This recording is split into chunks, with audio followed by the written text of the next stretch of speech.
Welcome to yet another episode of Sunny Side Up.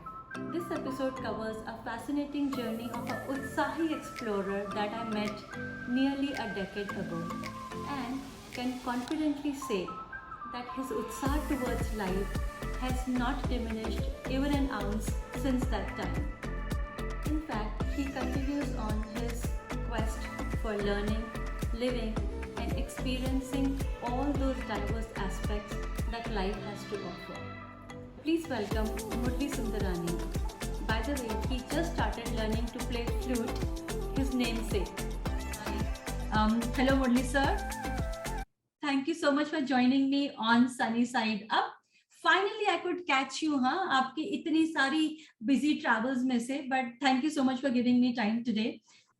So, hi Sunita, thank you for having me on your show. It's always a pleasure to interact with you. Okay sir, so आपको मेरे इस programme का format तो पता ही होगा. I hope आप मेरे previous videos देख रहे हैं.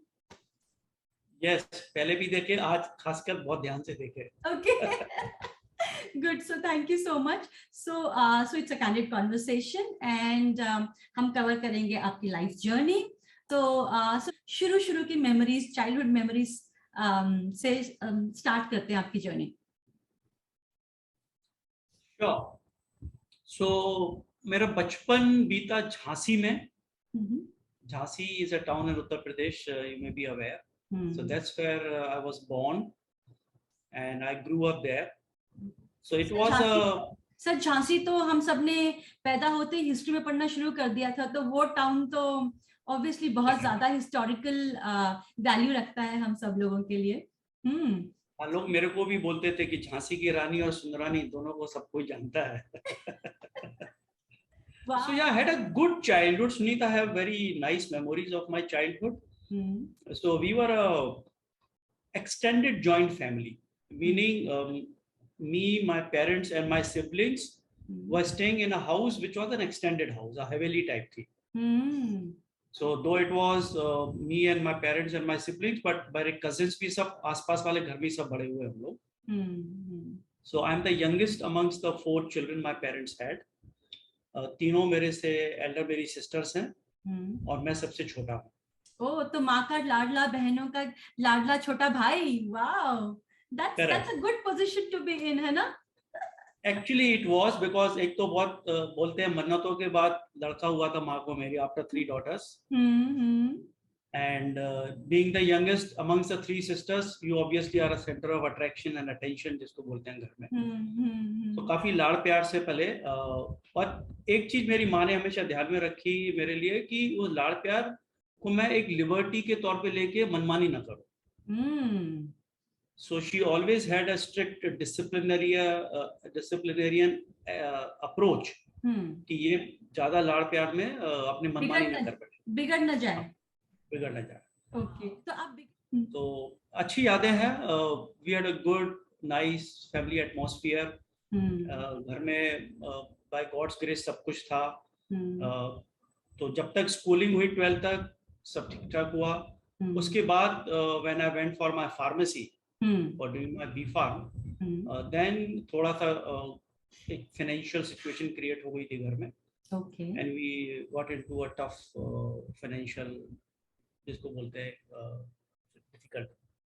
पूछना चाहती थी, फार्मेसी आपने सीधे आप फार्मेसी में चले गए, तो मैंने तो फार्मेसी ऑनेस्टली बहुत टाइम के बाद सुना है कि फार्मेसी भी कोई फील्ड होती है, राइट? हम सब लोग तो उस टाइम पे प्रोफेशन वाइज तो ऑब्वियसली गवर्नमेंट जॉब्स वगैरह, बैंक सुनते थे, और या फिर डॉक्टर, इंजीनियर, लॉयर, राइट? इस तरह की चीजें सुनने को मिलती थी. सो फार्मेसी आप कह रहे हैं 12th के बाद आपने फार्मेसी करी, तो वो कैसे आपको, मतलब किसने इंस्पायर किया या किसने गाइड किया आपको घर में? You are right. उस समय 2 ही प्रोफेशन माने जाते थे. एक तो या तो मेडिकल कर लो या इंजीनियरिंग कर लो, और अगर कुछ नहीं कर पाओ तो फिर बोलते थे लॉ कर लो type. That was the benchmark at that time. बिल्कुल. सो मेरे कजिन थे, उसके बेटे ने B.Pharm किया था. And he got a good job in a pharmaceutical company. So वो एक बार ऐसे मिल गए थे मेरे को, तो बोले क्या कर रहे हो? मैंने कहा अंकल मेडिकल की तैयारी कर रहा हूँ. बोले ठीक है, अगर मेडिकल में हो जाए तो बहुत अच्छा, वरना फार्मेसी ट्राई कर रहा हूँ, उसमें बहुत स्कोप है. और Sagar university was in Madhya Pradesh. It was very premier institute for pharmacy. और तब तो लड़कपन में थे, तो मैं और मेरा एक फ्रेंड जाके एग्जाम भी दे आए। अरे वाह। और एग्जाम दिया है, और काफी टफ एंट्रेंस होता है वो, as luck would have it selection हो गया। जब सिलेक्शन हो गया तो फिर मैं थोड़ा सा ढीला पड़ गया। मैंने कहा नहीं नहीं, मुझे तो एक बार मेडिकल ट्राई करनी है वापस। तो काफी लोगों ने समझाया भाई देखो बहुत मुश्किल से होता है, सागर यूनिवर्सिटी काफी प्रेस्टिजियस इंस्टीट्यूट है, आपका हो गया है इसलिए आप उसको लाइटली ले रहे हो। आप बिलीव नहीं करोगे, against all my wishes I went and joined pharmacy there. Oh okay, तो मतलब वो आपकी चॉइस का सब्जेक्ट नहीं था? नहीं था टू स्टार्ट विद, और जब वहां सबसे मिलते थे तो लगता था कि नहीं यार, मेडिकल ही में लाइफ है, मेडिकल ही में कैरियर है। फर्स्ट ईयर के बाद even I skipped my annual exams, so much so that कि फिर लगा कि नहीं, वापस एक बार मेडिकल के लिए ट्राई करना चाहिए। So my father was a very wise man at that time, तो he put the onus on me. उन्होंने ज्यादा जोर जबरदस्ती नहीं की। बोले ठीक है, तुमको क्या करना है तुम बताओ। तो मैंने बोला भाई जब तक मेडिकल में नहीं होता प्लेन बीएससी करूंगा। अच्छा जी। बोले प्लेन बीएससी करोगे, लोग कितनी मुश्किल में फार्मेसी करते हैं। मैंने कहा हाँ। तो बोले जाके फॉर्म लेकर आओ और भरो।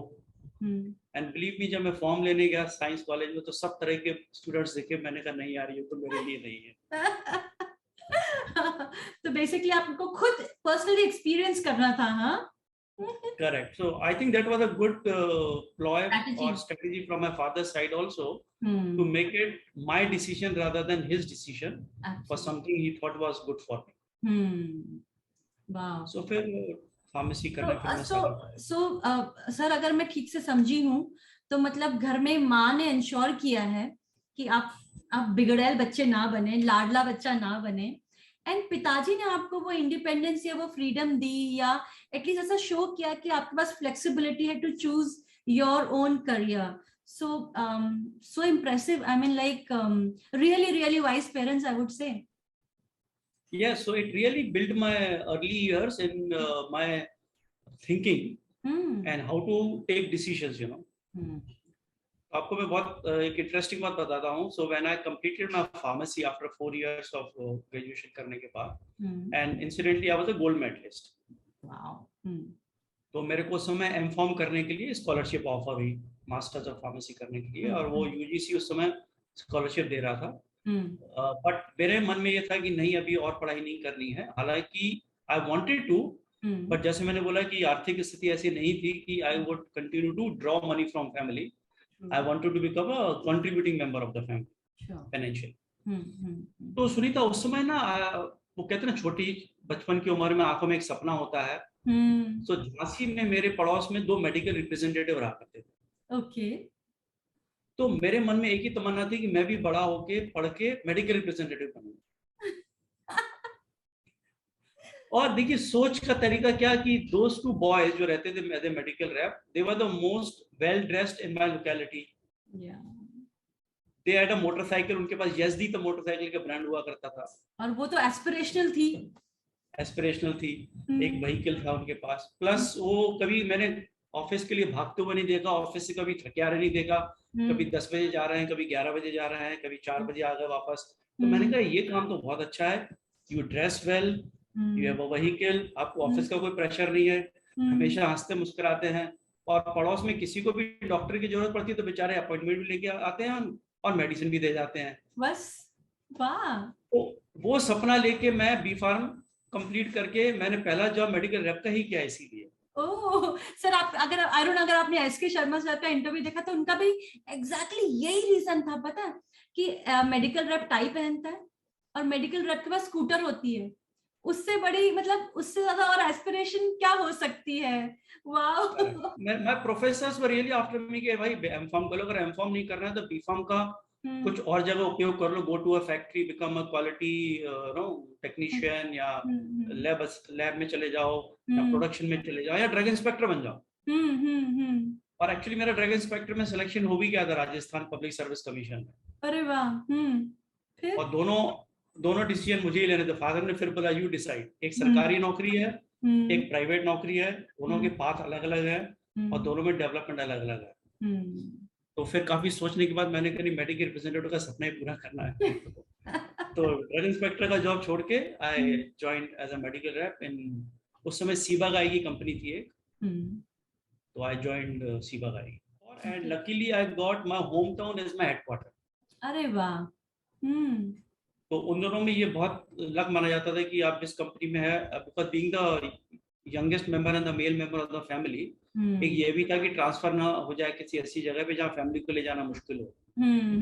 तो चूंकि झांसी में हो गया, so I think that was a very positive and a good start to my dream job जिसको बोलते हैं. Okay great. सो अब आप one of the cream companies में काम कर रहे हैं, अपना सो कॉल्ड ड्रीम पूरा कर रहे हैं of being a medical rep. So अब आगे की जर्नी करते हैं. What next? So actually I was really happy in that job. मुझे बहुत अच्छा लगता था. सवेरे अपना तैयार हुए, अच्छे कपड़े वपड़े पहने, और झांसी में ठंड भी अच्छी होती है तो कोट पहना, टाई पहना, निकल गए मिलने के लिए डॉक्टर से.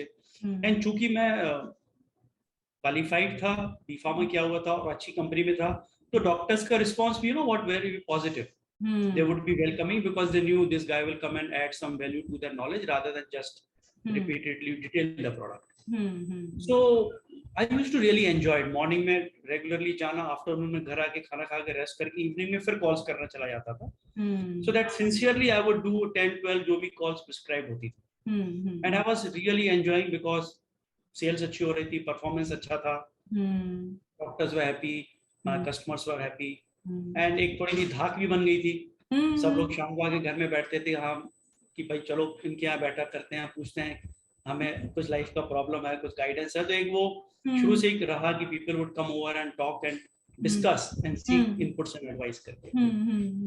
तो 9 years I was a medical rep and I was really enjoying it. उन्हीं दिनों में Ciba Geigy advertised a position for marketing in head office in Mumbai. saying कि this time we want to give chance to people from the field. तो मैंने झांसी में ही while I was working as a medical rep I did my MA in English literature. Okay. Morning 7 to 10 वो class attend करके 10 o'clock फिर काम पे निकल जाता था. और इसी दौरान I also did my diploma in management. उन्हीं दिनों में Indira Gandhi national open university IGNOU शुरू हुआ था. Okay. तो वो करते करते मुझे काफी मार्केटिंग के बारे में जानकारी मिली. I got interested in marketing. मैंने कहा चलो ये मार्केटिंग का रोल है, थोड़ी जानकारी भी है, बी फार्मा भी किया हुआ है और सीनियर्स भी प्रमोट मतलब पुश कर रहे हैं. और सबसे बड़ा अट्रैक्शन क्या था कि कंपनी उन दोनों फर्स्ट क्लास का फेयर रिफंड करती थी. तो बॉम्बे में मेरा ननिहाल भी है, तो मैंने कहा चलो बॉम्बे चलते हैं. नहीं हुआ तो फर्स्ट क्लास का फेयर तो मिल ही जाएगा. तो देखो समय की सोच कैसी थी. या बिल्कुल. तो आप बिलीव करोगे सुनीता, हम आ गए बॉम्बे, इंटरव्यू दिया और as luck would have it again selection हो गया.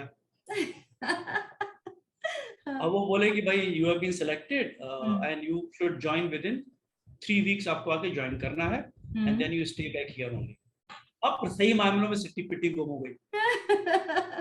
अब ये तो हकीकत हो गई, कहाँ झांसी कहाँ बॉम्बे, कहाँ झांसी की easy slow going life pace, easy pace वाली, और Bombay at that time was the image of big bad city तब. बट मन में कहीं था कि देखो इतना कुछ करके अगर आगे आए हैं और उसका अच्छा सलाह मिल रहा है तो again my father played a की रोल. ओके. ही सेड नहीं, तुमको अगर अपने करियर का मिल रहा है तुम जाओ, अपनी जिंदगी बनाओ. और हम लोग यहाँ पर हैं, झांसी इज एक्सटेंडेड फैमिली, और अगर जरूरत पड़ेगी, जिस दिन हमको लगेगा हमको डिफिकल्टी हो रही है तो आपको बोलेंगे, फिर हम मुंबई आ जाएंगे आपके साथ. So that give me a lot of satisfaction mentally कि मैं उनको छोड़ के नहीं जा रहा. तब तक तीनों सिस्टर्स की शादी हो गई थी, मेरी भी शादी हो गई थी तब तक 93 के पहले. तो छोटी छोटी 2 बिटियां थी, स्नेहा और समृद्धि. तो father gave me that confidence. आप बिल्कुल चिंता मत करो. मुझे ये लग रहा था कि पेरेंट्स को कहाँ छोड़ के जाऊंगा मैं. सो उन्होंने बोला नहीं, आप अपनी कैरियर बनाओ और all would be fine, we will be in touch on phone. So that was the beginning of my journey to move to Bombay in Shiva Gaigi in product management. And then वहाँ से फिर वो जो Shiva Gaigi became Novartis. Your career took off. In some senses it took off. फिर बॉम्बे आके मैंने और पढ़ाई की. KC college of management studies से मैंने डिप्लोमा किया in advertising and public relations. That gave me further confidence. Then I did my MBA from KJ Sumaya, Mumbai University से. So that really helped me in progressing my career. तब तक Shiva also became Novartis after merger with Sandoz. Okay. So I spent almost 18-19 years with SIBA and Novartis. उसके बाद then I got selected for a regional role in Singapore. Okay. In Novartis. So 2 साल वहाँ मेरी posting थी. It was a short term assignment इसको बोलते हैं. So I went alone because children were at an age where they could not, change their school pattern at that time. Okay, so Jhansi, Bombay, and Singapore. So wow. I mean, what a take off of your career, वो भी ऐसे subject में जो कि शुरू में आप कीन नहीं थे, राइट? फार्मा नहीं करनी थी और फिर see where pharma took you. So great. But आपने बीच में बड़े कैजुअली मेंशन कर दिया कि मेरी शादी हो गई थी, मेरी 2 बेटियां थी. तो अभी हम थोड़ा वहां जाएंगे. So I would take you back to Jhansi and to the time where ये शादी का पूरा वो चला होगा आपका. तो उसके बारे में कुछ शेयर कीजिए. हाँ, तो एज नॉर्मल जब होता है कि लड़का पढ़ लिख के अपने पाँव पे खड़ा हो जाता है, नौकरी करता है, बिजनेस करता है, so there is societical and family pressure की वजह से शादी करनी है. तो मेरे साथ भी कुछ ऐसा ही हुआ. माँ ने ज्यादा, फादर ने कम. प्रेशर, नॉट प्रेशर, टटोलना शुरू किया, भाई क्या करना है, कैसा करना है टाइप. सो उन दिनों में मेरे कजिन रहते हैं झांसी में, उनकी शादी थी. तो उसकी शादी की जिम्मेदारी, काम काज की मेरे ऊपर काफी रिस्पॉन्सिबिलिटी थी. वो होता ही यंग कजिन से एक दूसरे को हेल्प करते हैं. तो उस कजिन के चाचा जी आए हुए थे अमृतसर से. ओके. तो उन्होंने शादी में शायद मुझे देखा होगा और पूछताछ की. तो उनको लगा कि भाई लड़का ठीक ठाक है, पढ़ा लिखा है, अच्छी कंपनी में काम कर रहा है. तो उनकी एक बेटी के लिए वो वर्क ढूंढ रहे थे उस समय. अच्छा. ओके. तो उन्होंने मेरी कजिन की जो नई वाइफ आई थी, उनको मैं गीता भाभी बोलता हूँ, उनसे बोला कि भाई ये लड़का मुझे ठीक लग रहा है, इसके बारे में थोड़ा बताओ. ओके. तो उन्होंने बताया.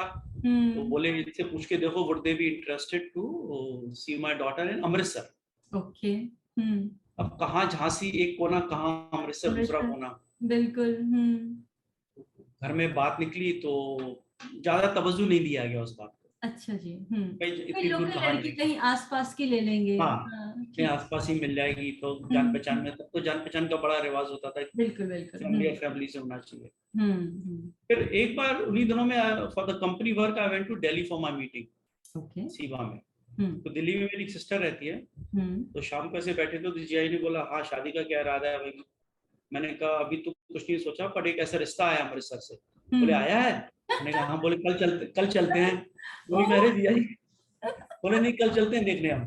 अरे वाह. तो सवेरे उन्होंने वो शान पंजाब एक ट्रेन चलती है दिल्ली टू अमृतसर. ओके.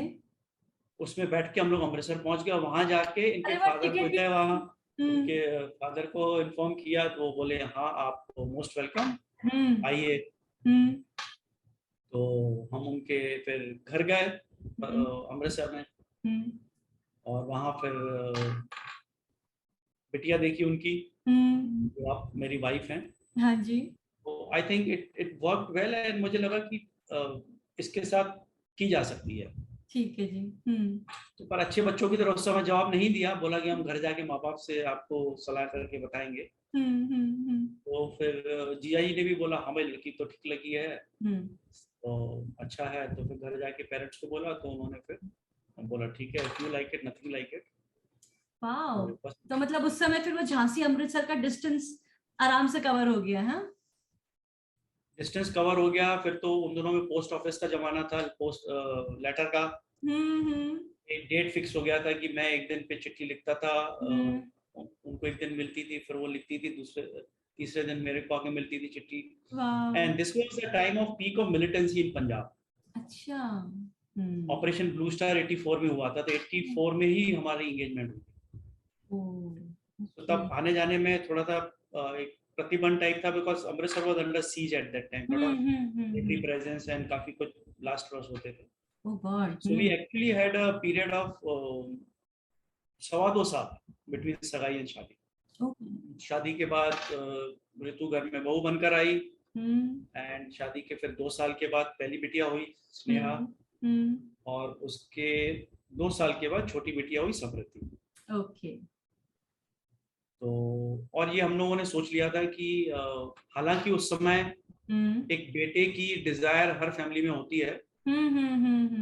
तो more from my mother's perspective, उनको ज्यादा तमन्ना थी, तो मैंने उनको बोला कि माँ देखो, 2 में हो गया तो ठीक है, नहीं तो इट्स ओके. ये भगवान की नेमत है, गिफ्ट है, इसको आप लक्ष्मी मान के चलिए.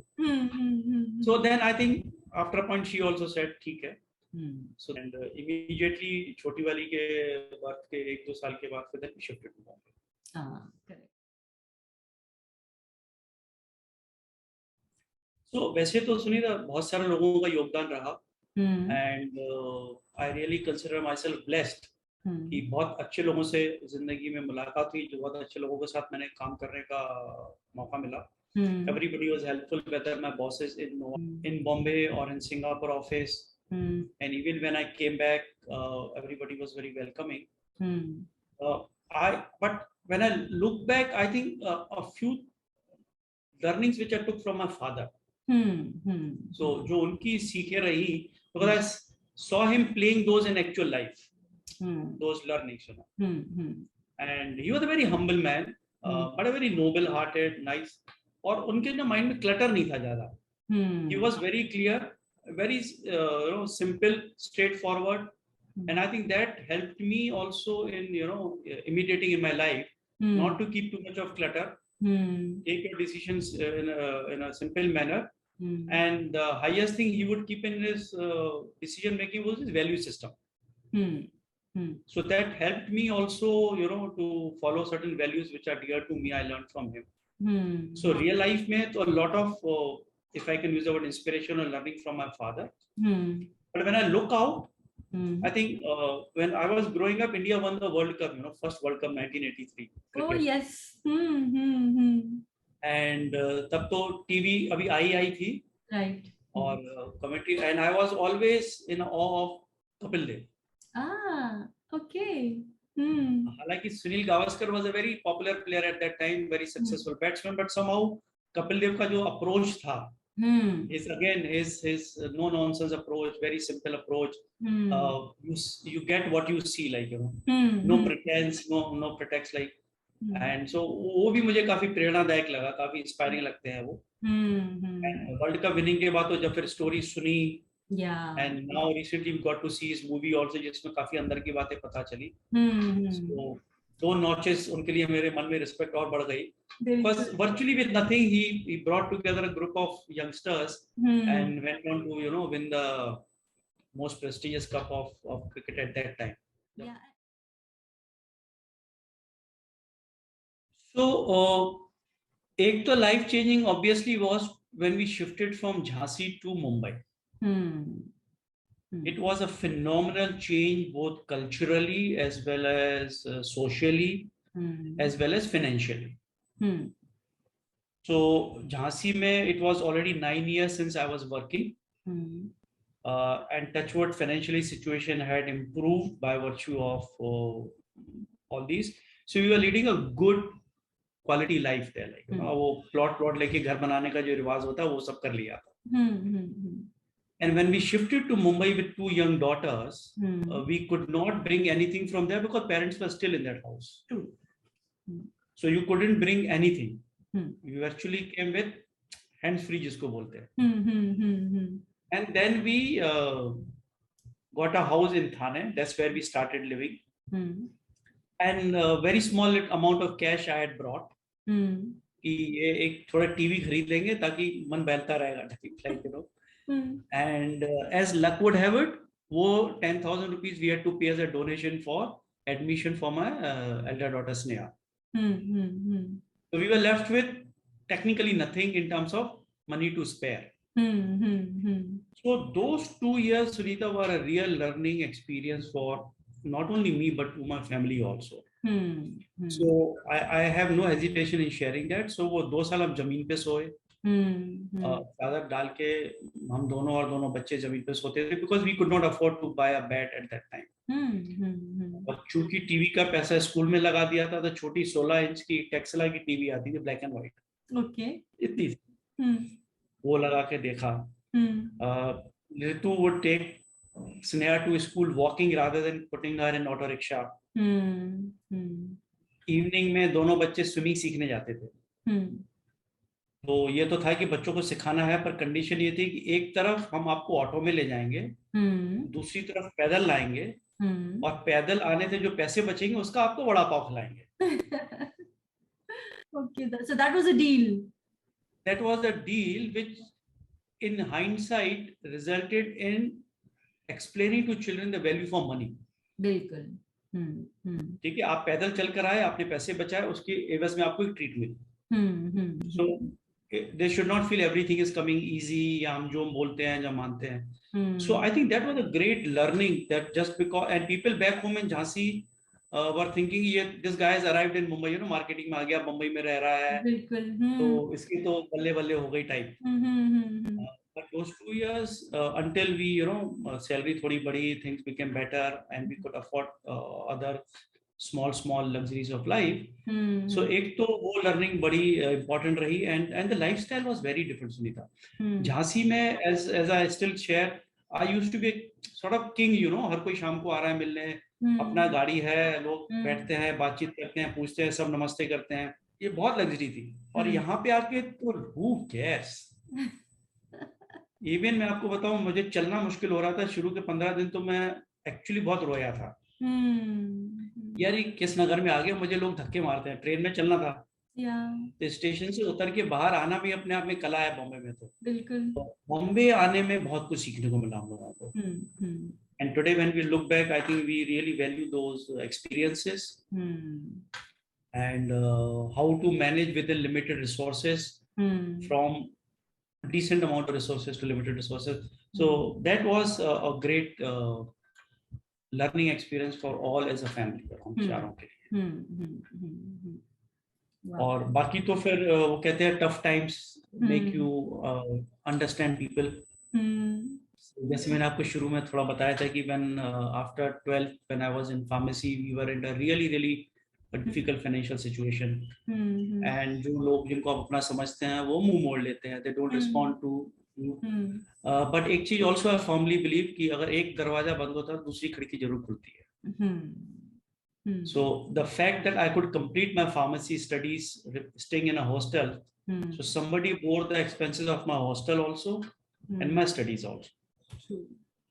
So that was another lesson कि while आपको जहां से उम्मीद हो वहां से नहीं मिलता है, लेकिन मिलता जरूर है. So that's why one of my favorite, एक 2 लाइनें सुनाता हूँ आपको, शेर है लाइफ का, जो आपने कहीं ना कहीं सुना होगा, विच से कि कभी किसी को मुकम्मल जहां नहीं मिलता, कभी किसी को मुकम्मल जहां नहीं मिलता, कहीं जमीन तो कहीं आसमान नहीं मिलता. बिल्कुल. ऐसा नहीं कि तेरे जहां में प्यार न हो, ये ऊपर वाले को बोला जा रहा है. ऐसा नहीं कि तेरे जहां में प्यार न हो, जहां उम्मीद हो उसकी वहां नहीं मिलता.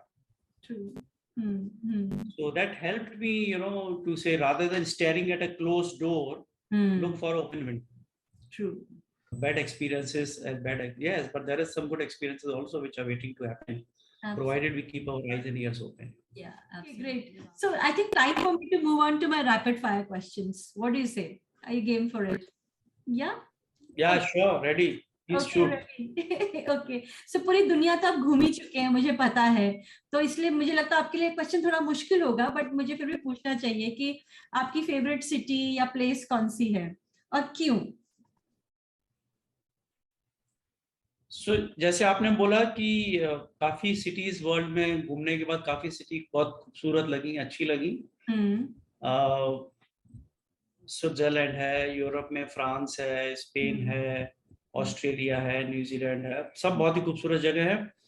पर विदाउट साउंडिंग क्लीशे वाला, I still will prefer Mumbai as my most favourite city. Okay, Mumbai मेरी जान. All its pluses and minus. Mumbai मेरी जान. And I can, आपने पूछा why also. So this why portion dawned on me when I moved to Gurgaon for my BD tenure. Otherwise रह के आप उसको इतना अप्रिशिएट शायद नहीं करते, जब आप वहां से निकल के जाते हैं और फिर वापस आते हैं. So then you appreciate the character of the city. So मैं हमेशा गुड़गांव में या दिल्ली में लोग पूछते थे आपको दिल्ली अच्छी लगती है या बॉम्बे अच्छी लगती है, नेचुरल क्वेश्चन था. तो मैं पूछता, देखिए वैसे तो मुझे गुड़गांव दिल्ली में सब कुछ अच्छा लगता है, बड़े घर हैं, खुला खुला सब माहौल है, ग्रीनरी है, और घूमने की काफी जगह है, खाने पीने के काफी जगह है, तो ऐसी कोई तकलीफ या कोई बुराई वाली जगह नहीं है। बट 3 चीजें मैं मुंबई की मिस करता हूँ, विच टू मी डिफाइंस मुंबई। एक, Mumbai monsoon. Okay. I love Mumbai monsoon, और बारिश में गीला होना, बारिश में वॉक करना मुझे बहुत पसंद है। So one, Mumbai is defined for me by monsoon. Second is Mumbai mangoes. तो हमारे यहाँ के हापुस ब्रीड होता है, हालांकि मैं झांसी में बहुत दशहरी खा के बड़ा हुआ, पर हापुस का अपना ही एक आनंद है। So Mumbai monsoon, Mumbai mangoes, and third and the most critical is Mumbai manoos. Okay. People. The people in Mumbai are so much more welcoming. वो आपको आप जल्दी अपना लेते हैं. As a city, you become a fabric or integrated into city much faster. So very open, non-judgmental होते हैं, लोग बड़े simple से होते हैं. So ना आपसे ज़्यादा expect करते हैं, ना आप उनसे ज़्यादा expect करिए. And अगर जरूरत पड़ी तो help कर देंगे. So that's helped us also quick integration into the city. So those characters Mumbai is still retained, हालांकि dilute हुए वक्त के साथ, but I still find that very unique in Mumbai. So उस लिहाज से still continues to be my Mumbai मेरे लिए हाँ मेजर कर्म भूमि रही, झांसी के बाद तो कुछ बॉम्बे में भी किया, हासिल किया। तो ओके, आप बॉम्बे की इतनी बातें कर रहे हैं और बॉम्बे को ऑब्वियसली हम कनेक्ट करते हैं बॉलीवुड से, सो मे बी कुछ quick questions from Bollywood. Your favourite movie? My all-time favorite movie is Parichai. Oh wow, that Jaya Bhaduri. Correct, Jaya Bhaduri, Jitendra, and 4 lovely kids. 4 lovely kids, yeah, wow. Okay, great. Okay, your favorite actor? My favorite actor would be Amir Khan. Okay, okay. Your favorite song? My all-time favorite song is पल पल दिल के पास तुम रहती हो. मुंबई मेरी जान के बाद हम मूव करते हैं नेक्स्ट क्वेश्चन की तरफ। ये बताइए, आप कोई किताब लिख रहे हैं या श्योर आप लिखेंगे? जिस तरह से आपको पढ़ने का शौक है और अभी तक आप पढ़ाई कर रहे हैं, तो आई एम श्योर आप एक किताब लिखने की तरफ तो जरूर जाएंगे, राइट? तो अभी बुक करके लिखने का तो विचार नहीं बना है Sunita, but I do take every opportunity, and I am using the word every opportunity to share my learnings. मुझे लगता है कि जिंदगी में अगर इतना कुछ आया है, हासिल किया है, इसी दुनिया से लिया, इसी सोसाइटी से लिया है, तो ये मेरा फर्ज है कि to give it back to this society and the people who will benefit from it. So I make every opportunity to give it back, either through volunteering और टीचिंग. और जैसे आपको पता है, मैं वॉलंटियरिंग में टीच इंडिया, उसके काफी सीजन किए, बॉम्बे आके वापस सीजन किया उसका, and there are other institute जिसके थ्रू मैं I am mentoring young students across the country. उसका रूरल बैच भी है, अर्बन बैच भी है. So I do that. Then I adopted a municipal school close to my house. I go there every day 2 hours to spend time with youngsters, not only teaching spoken English but generally guiding them and mentoring them through life. So ये तो मुझे लगता है कि that's one of my small effort to give it back. अभी तक किताब का नहीं सोचा है, because there's so much which I have learned after in career, in professional life, personal life. दुनिया में देखा है. So someday probably in some formal organized form would definitely like to share. Okay, great. I'm done with my quick rapid fire round, but now I want to come back to, of course, the woman in your life. So I want to know what kind of partnership do you share with her, or what kind of an influence she is on you? So we are married for 36 years now. So you can imagine it has been a long association. And so she has a huge calming effect on me. She brings in different perspectives when we are dealing with situations or decision makings. She's very loving, very caring. मैंने अपने career में इतनी travel की है कि I have lost count. but she has always been there to help. So I think that's her beauty. She has given her heart and soul to all three of us. मेरे को, दोनों बेटियों को, दोनों, मैं तो अभी भी पढ़ाई कर रहा हूँ, तो अभी भी 4 बजे उठ के चाय बना के पिलाना, फिर दूसरी चाय पिलाना, फिर ब्रेकफास्ट कराना, because I am technically a student still. So exam की जो तैयारी करनी है, नोट्स बनाना है. And she is a wonderful cook. And the good thing is, when we take decisions, we accept those unconditionally. So सही मायनों में she is my जीवन साथी. So जीवन साथी goes beyond only being a spouse. एक हम सफर जिसको बोलते हैं, और सुख में, दुख में, अच्छे में, बुरे में. While she has her own moments, which is part of the package, but largely she's a wonderful Humsafar and जीवन साथी है. Okay, so after Ritu, let's move on to your two daughters and let's hear something on them. बड़ी से शुरू करते हैं. Yeah, so बड़ी वाली Sneha, she is a tomboyish girl. Okay. Impossible is nothing for her. She is a hardcore Mumbaiker. So much so that when we shifted to Mumbai, and she started her studies here only in 2 senses class, started first May. She picked up the local language so well. Okay. While our mother tongue is Hindi, we came from a Hindi heartland, but she would actually help children in the building to teach them Marathi. Wow. She was such a fast learner. Very active in athletics, in gym. And she insisted on taking a college in South Bombay, HR college, where she did her studies after 12. So she would commute from Thane to Churchgate by changing rickshaw, bus, ek train, dusri train, and she would manage this very, very smoothly. She's a hard fighter. Okay. And a marathon runner and a yoga teacher and a Spanish teacher. So she has also enriched her horizon significantly. Wow. So she's in Mumbai only now, married and settled in Mumbai. Choti wali Samriddhi is more chui-mui, more delicate, more not exposed to the Mumbai elements, because 12th तक तो उसका school pass में था, and then 12th के बाद she went to Singapore for her graduation. But then she developed herself by seeing the world and becoming a truly citizen of the world. So she did a graduation from Singapore, post-graduation from France, Masters of International Business, and वहीं पर उसका campus placement हो गया था in HP, Hewlett Packard. So she joined the marketing department in HP France. और वहीं उसकी मुलाकात एक लड़के से हुई जो HP स्पेन में काम करता था. Okay. So दोनों यंगस्टर्स जब मीटिंगों में मिलेंगे तो थोड़ा सा कंपनी की बातें होंगी, थोड़ी पर्सनल लाइफ के बारे में बातें, and they became good friends. Okay. तो फिर हमको पता चला कि भाई ऐसा फ्रेंड है, तो हमने उसको इंडिया भी बुलाया एंड पूछा. तो समृद्धि said, currently we are friends.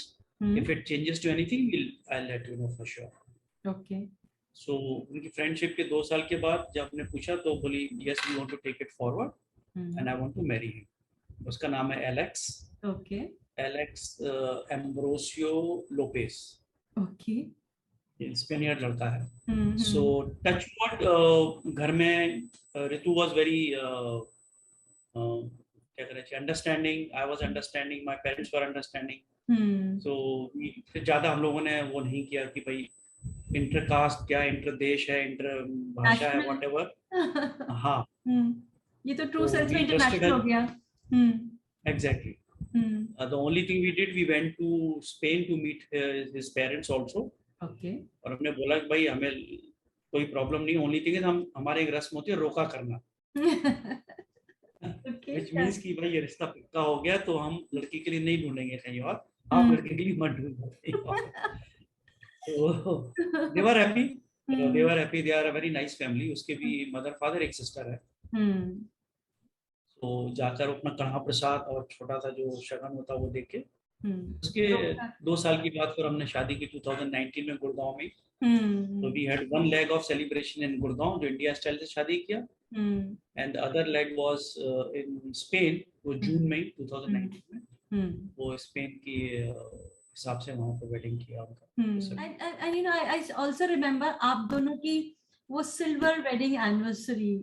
So that was like I still feel today that you know वो जो आप कह रहे थे कि वो लड़का और वो I am sure वो ये समृद्धि और स्नेहा ही क्या कर सकती थी जो उन्होंने आपके लिए for your silver wedding anniversary किया था. That was like an amazing experience again.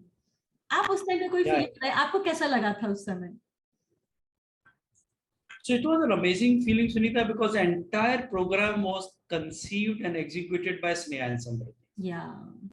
Actually, the very idea also कि ये करना चाहिए, उन्होंने ही कंसीव किया. हम लोगों को ज्यादा नहीं बोला, हमको बोले कि आप वेन्यू लेके दीजिए, एंड गेस्ट लिस्ट से लेके फूड मेन्यू से लेके वो जो उन्होंने 2-2.5 घंटे का स्टेज किया था शो, वो सब उन्होंने बिल्कुल अपने मिलकर ही किया.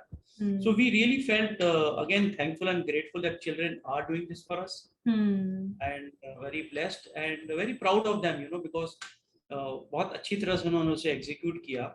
Yes. So we very fondly remember that, and whenever we look the photographs, we still look at them very fondly. Yeah, great. You know, it's just the right time for my next segment, which is what I call the Oscar speech, and that is your moment to you know express gratitude for everyone who's been part of your life, who've contributed to your journey so far. So the stage is yours. Okay, that's a tough one because I have so many people to thank. Okay, so as I said, life wouldn't have been what it is without the blessings and good wishes of my near and dear ones, to start with my parents, my family, my wife, my 2 children, and of course, you know, Sunita, it's not that I'm making it up, but I had a wonderful run in my career of 35 years. Ups and downs आते हैं, हर जगह होता है, nothing is perfect. But when you choose to look at the good side, the not so good side becomes very small. And that's one thing which I learned in life. So I really want to thank all my colleagues, my friends, both in personal life as well as professional life, who always were good to me and gave their best. You know, and I very fondly remember our association also in BDA, you know. Whenever I would come to you for anything, ना तो आपने कभी कहा ही नहीं, and I would always say, you know, you control the power of managing things. How you manage, only you know. अगर आपको याद है, छोटा स्किट किया था हमने त्रिवेंद्रम के कॉन्क्लेव में, तो एक क्वेश्चन पूछा गया था कि ऑफिस में पावर किसके पास है, तो मैंने बोला पावर सुनीता के पास है, आप किसी का भी नाम ले लीजिए. So that way, you know, it has been wonderful to meet so many good people who have always been supportive. So 2 lines which I want to share before I close this is, वो कहते हैं कि यूं इस तरह जिंदगी को आसान कर लिया, यूं इस तरह जिंदगी को आसान कर लिया, किसी से माफी मांग ली, किसी को माफ कर दिया. Really honored, and thank you so much.